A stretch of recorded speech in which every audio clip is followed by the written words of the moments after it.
Hey guys, welcome back to Fantasy Hub. Today's story is one of my favorites. You know that feeling when your whole world shifts in a single moment?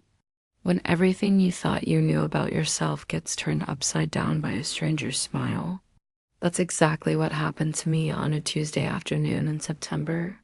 Standing on the eighth hole at Willowbrook Country Club, cursing under my breath at yet another ball that had found its way into the rough. I'm Lauren Torres, and I need to tell you something right off the bat. I absolutely despise golf. Still do, if I'm being honest. But when you're the newly promoted executive at Wright Industries, schmoozing clients on manicured greens becomes part of your job description, whether you like it or not. That particular day, I was already running late for a client meeting. My left heel was giving me blisters, and I just watched my tight laced disappear into a patch of weeds that looked like it hadn't been trimmed since the Clinton administration. You're gripping the club like it owes you money? The voice cut through my frustration like sunshine breaking through storm clouds. I turned around, ready to give whoever was behind me a piece of my mind, and found myself face to face with the most beautiful woman I'd ever seen.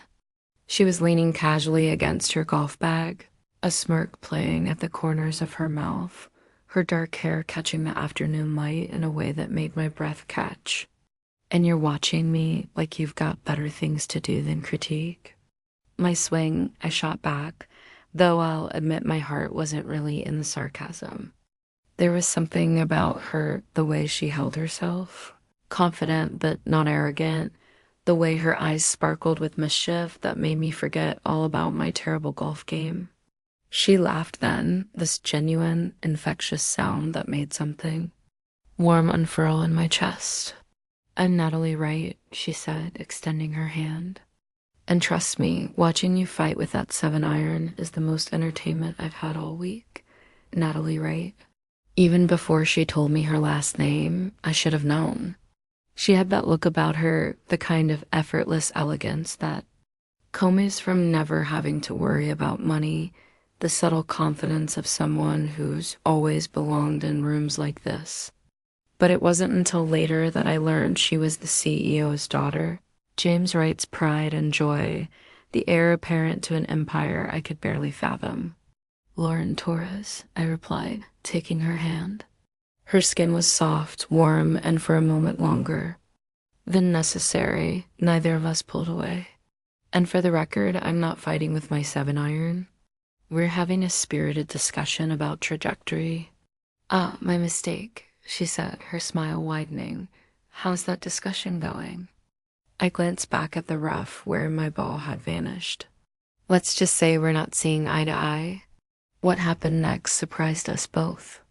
Instead of walking away, Natalie stepped closer, her presence suddenly filling all the space between us. "Want some help with that spirited discussion?" I should have said no. I should have politely declined and continued with my disastrous round, met my client, closed the deal, and gone home to my empty apartment and my frozen dinner. But something in her eyes, a warmth, a curiosity, maybe even a challenge made. "Nod. Show me what you've got, right?" For the next hour, Natalie transformed my relationship with golf. She didn't just teach me technique. She taught me to feel the game, her hands on my shoulders, adjusting my stance. Her voice in my ear, soft and encouraging. The way she stood behind me, her body close enough that I could smell her perfume, something expensive and intoxicating that made my head spin. "Relax your grip," she whispered, her breath warm against my neck. "Let the club do the work." I tried to focus on her instructions, but all I could think about was how perfectly she fit against me, how right this felt. When I finally connected with the ball, really connected, and watched it sail in a perfect arc toward the green, I spun around in excitement and found myself inches from her face. "I told you," she said softly, her eyes dropping to my lips. "For just a moment, you just needed to relax." That's when I knew I was in trouble. Deep, complicated, beautiful trouble.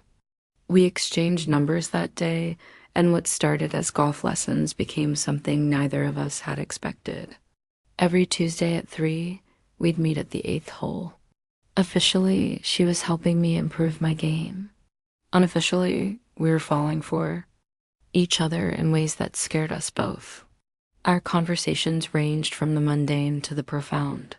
She told me about growing up in her father's shadow, about the pressure to be perfect, about dreams she'd shelved to meet expectations. I told her about my family, about working 3 jobs to put myself through college, about the imposter syndrome that followed me even into the executive suite.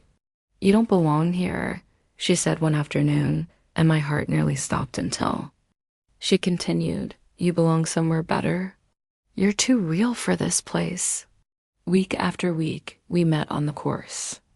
Golf became our excuse, but the real game was the electricity between us, the stolen glances, the accidental touches that lingered too long, the way her lips would curve when I finally landed a perfect shot.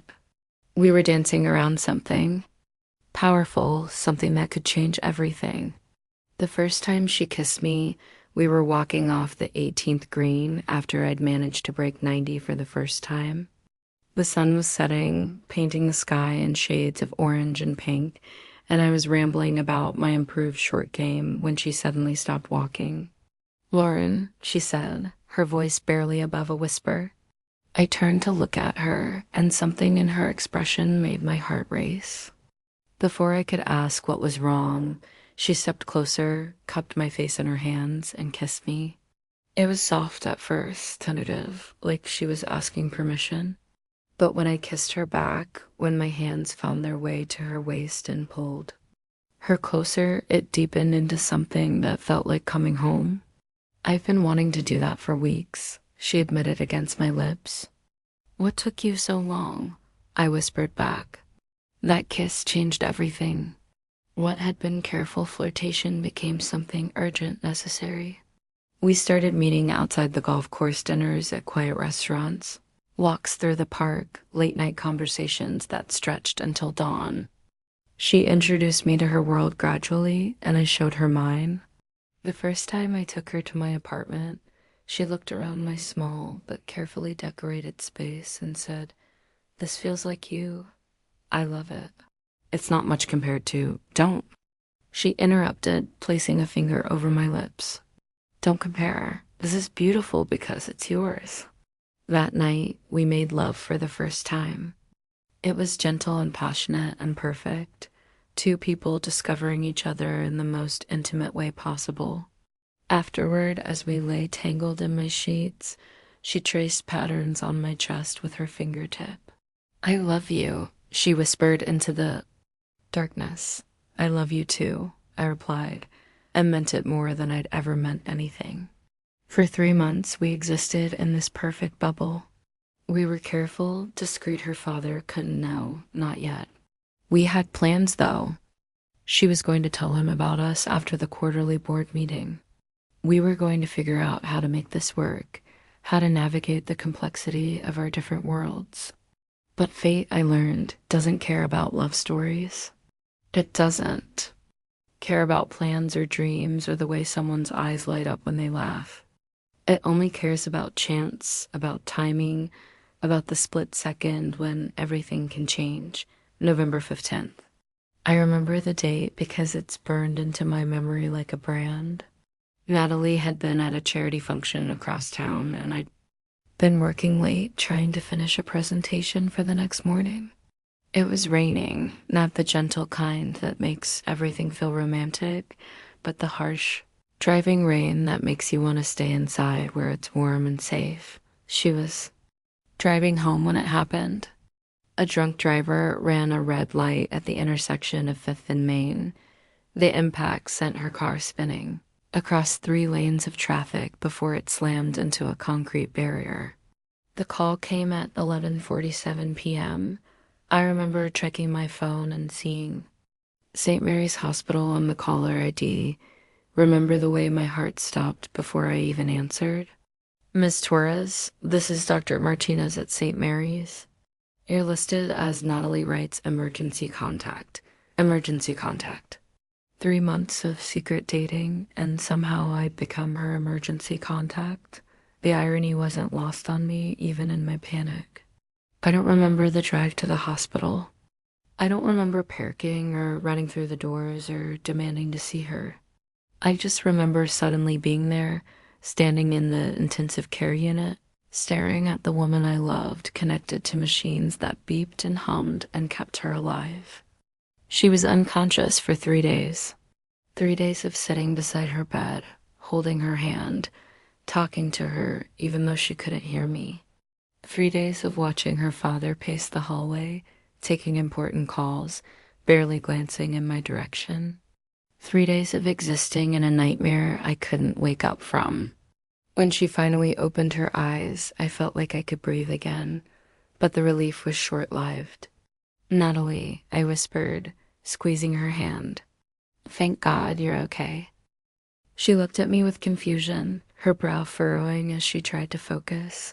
I'm sorry, do I know you?" The words hit me like a physical blow.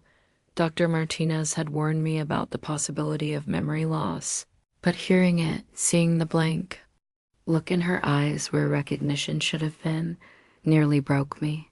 "I'm Lauren," I said, trying to keep my voice steady. "Lauren Torres, we know each other." She studied my face for a long moment, and I held my breath, hoping for some spark of recognition, but there was nothing. Just polite confusion and a growing sense of discomfort.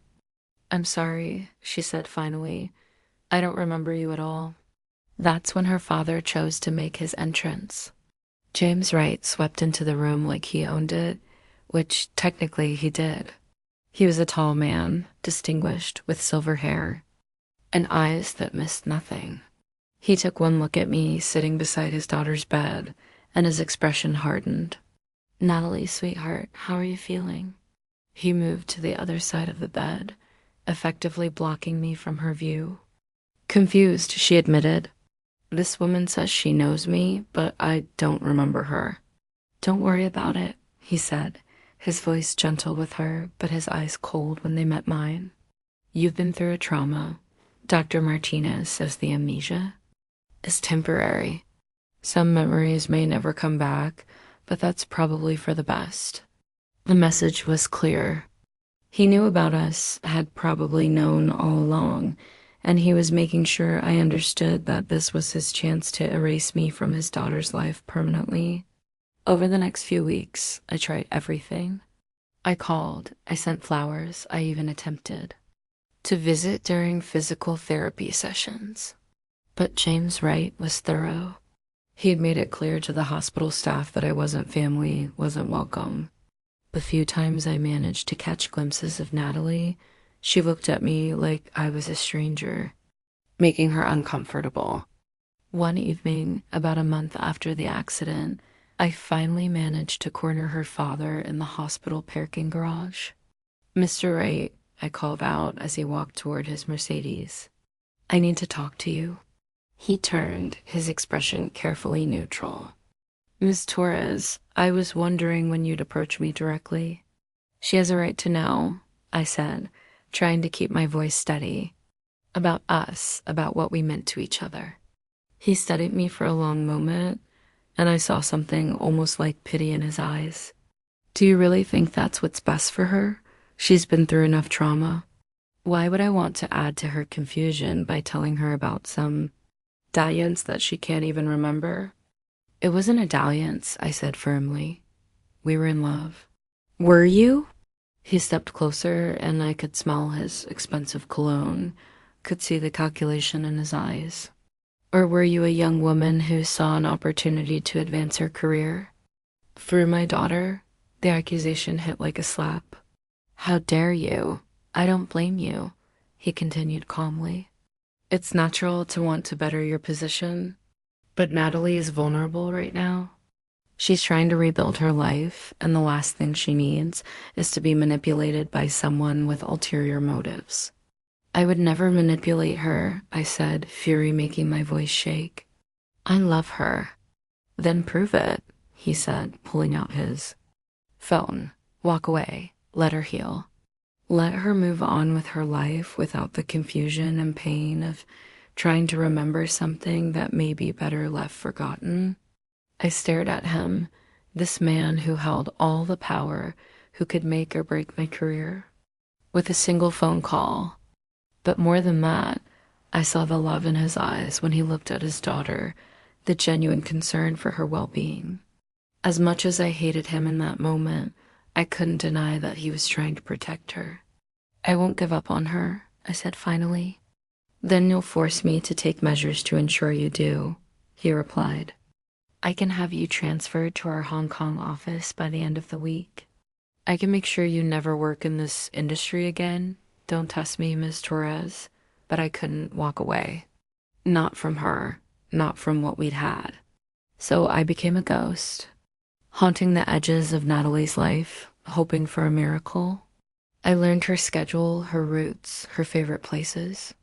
I made sure I was wherever she might be, creating opportunities for accidental encounters. At the coffee shop where she got her morning latte, I'd be in line behind her, close enough to smell her perfume, to hear her laugh when the barista made a joke. At the bookstore where she spent her lunch breaks, I browsed the shelves nearby, watching her run her fingers along book spines the way she used to run them along my arm. Each time, I'd catch her looking at me with that same confused expression, like she was trying to solve a puzzle she couldn't quite grasp. Sometimes I'd catch her staring at my lips when I spoke, her body responding to something her mind couldn't. Remember, the breakthrough came 2 months after the accident. I was at the physical therapy center, pretending to inquire about services for my fictional injured back, when I saw her struggling with a particularly difficult exercise. Her trainer had stepped away and she was getting frustrated, close to tears. You're fighting it, I said, approaching despite every instinct telling me to stay away. The muscle memory is there, but you're trying too hard. She looked up at me, and for a moment I saw something flicker in her eyes. You again, she said, but there was no hostility in her voice, just curiosity. Me again, I confirmed, moving closer. Can I help? She studied me for a long moment, then nodded. I guided her through the exercise, my hands on her shoulders, adjusting her form. And for just a moment, she leaned into my touch, her body remembering what her mind had forgotten. Why do I feel like this when I look at you? She asked suddenly, her voice barely above a whisper. My heart nearly stopped. What do you mean? I don't know, she said, frustrated. It's like ... like my body knows you, but my brain doesn't. It's the strangest thing. I wanted to tell her everything right then, to explain about the golf lessons and the late night conversations and the way she'd whispered, I love you, in my ear. But I knew that would only frighten her, push her away when she was finally starting to feel something. Maybe we should get coffee sometime, I suggested instead.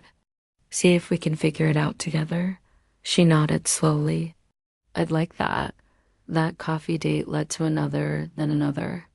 I had to be careful, had to let her set the pace, had to watch her rediscover feelings she couldn't remember having. It was the most beautiful and heartbreaking thing I'd ever experienced, falling in love with the same woman twice. She started asking questions about her lost months, about the gaps in her memory. Her father had told her she'd been working too hard, that she'd been isolated and stressed. But something about that story didn't ring true to her. I found something, she said one evening as we walked through the park where we'd once spent hours talking. In my car, in the glove compartment, a photo. She pulled out a picture I'd taken of her at the golf course, mid-swing, her face lit up with laughter. On the back, in her handwriting, it said, Lauren's first birdie. She was so proud. You know what's strange? She continued. I don't remember taking this photo or writing on it, but the handwriting is definitely mine. And when I look at it, I feel ... happy, like it's connected to something good. I couldn't speak, couldn't trust my voice not to break. Instead, I took her hand and she let me. There's something else, she said quietly. I've been having dreams. About you. About us. We're at a golf course and you're teaching me to play, and I'm laughing, and you single quotes, re-dot dot double quotes. She paused, her cheeks flushing. You're looking at me like I'm the most beautiful thing you've ever seen. You are, I said without thinking. She stopped, walking, and turned to face me. What aren't you telling me, Lauren? So I told her. Not everything, not all at once, but pieces. I told her about the golf lessons, about how we'd become friends, about how friendship had slowly bloomed into something more. I was careful, gentle, letting her absorb each revelation before moving to the next. We were together, she said finally. It wasn't a question. Yes, I whispered. And my father doesn't approve. No, he doesn't. She was quiet for a long time, processing. Then she looked at me with tears in her eyes. I'm sorry, she said. I'm so sorry I can't remember. It must be torture for you. Don't apologize, I said, pulling her into my arms. None of this is your fault. And if I have to make you fall in love with me all over again, I will. However long it takes. She laughed through her tears. You're assuming I'll fall in love with you again? I'm hoping, I said, and kissed her forehead. The memories came, back slowly in fragments. A gesture would trigger a flash of recognition. A song on the radio would bring back an entire conversation. The way I touched her hand would remind her of the first time we'd held hands on the golf course. But the real breakthrough came 3 months after the accident. I'd been staying over at her apartment platonically, sleeping on the couch while she recovered when she woke up in the middle of the night, crying. I remember, she whispered when I rushed to her room. I remember everything. The golf course, our first kiss, the way you looked at me when you said you loved me. Oh God, Lauren, I remember. I held her as she cried, as years of suppressed.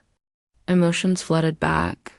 We talked until dawn, piecing together the lost months, reconnecting the broken threads of our relationship. I want to tell my father, she said as the sun rose. I want to tell him about us, about how I feel. I'm tired of hiding. Are you sure? I asked. He's not going to be happy. I don't care, she said firmly. I almost lost you once. I'm not going to let fear keep us apart again. The confrontation with her father was everything I'd expected and worse.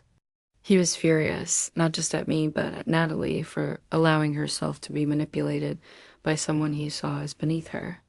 You're making a mistake, he told her as we sat in his office, my hand in hers. This woman is using you.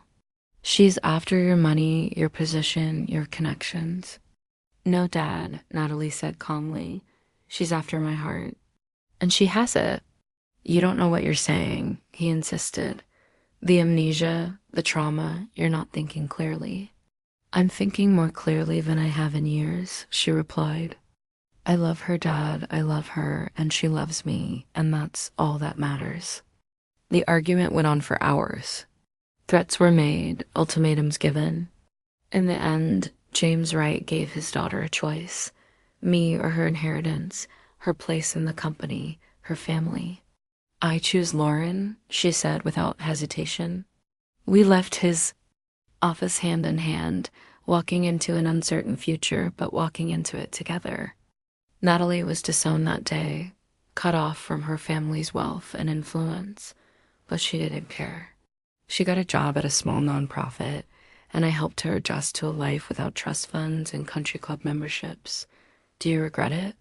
I asked her one evening as we cooked dinner in my small kitchen, a far cry from the mansion she'd grown up in. Never, she said, kissing me softly. This is real. This is ours. I wouldn't trade it for anything. 6 months later, I proposed. Not at some fancy restaurant or exotic location, but on the golf course where we'd first met. I'd arranged for a charity tournament, and Natalie, whose game had improved tremendously, was one of the featured players. She was on the 18th. green, lining up the putt that would win the tournament. The crowd was silent, watching as she took her stance. The ball rolled across the green in a perfect line, dropped into the cup with a satisfying plop, and the crowd erupted. That's when I stepped onto the green, dropped to one knee, and pulled out the ring I'd been carrying for weeks. "Natalie Wright," I said, my voice carrying across the sudden silence. "I've loved you through amnesia, through your father's disapproval, through every obstacle life has thrown at us. You've shown me what it means to fight for love, to choose love over everything else. Will you marry me? Will you let me love you forever?" She pulled me to my feet and kissed me, long and deep, while the crowd cheered around us. When we finally broke apart, she was crying and laughing at the same time. "Took you long enough," she said, the same words she'd said in my dreams, in my hopes and my wildest imagination. We were married 6 months later in a small ceremony in the park where we'd had so many of our conversations. Her father didn't attend, but her mother did secretly, crying as she watched her daughter marry the woman she loved. That was 5 years ago. Today, as I write this, Natalie is sleeping beside me, her hand resting on her slightly rounded belly. We're expecting our first child in the spring, a little girl we're planning to name Hope, because that's what got us through the darkest times. People ask me sometimes if I regret falling in love with someone so complicated, if I wish I'd chosen an easier path. But love isn't about ease. It's about finding someone worth fighting for, someone who makes you braver than you thought you could be. Love isn't just memory, though memory is part of it. It's the body remembering before the mind catches up. It's fighting even when the world says to walk away. It's choosing each other again and again through every challenge life throws at you. For Natalie and me, it was worth every second of the battle. Every tear, every sleepless night, every moment of doubt, it was all worth it for this. For the life we've built together, for the family we're creating, for the love that survived amnesia and disapproval, and every obstacle in between. They say love conquers all, and I used to think that was just a pretty phrase people put on greeting cards. But I know now that it's true. Love doesn't make life easy, but it makes it worth living. It makes you willing to be vulnerable, to take risks, to fight for what matters most. And what matters most is simple: finding someone who sees you, really sees you, and loves you anyway. Someone who'll grip your hand when you're scared, who'll make you laugh when you're sad, who'll stand beside you when the world tells you to walk away from each other. I found that person on a golf course on a Tuesday in September, and I've never looked back. This is our story, messy, complicated, beautiful, and true. It's a story about second chances and fighting for love and the miracle of finding someone who makes your heart feel like home. Love always finds a way. I'm living proof of that.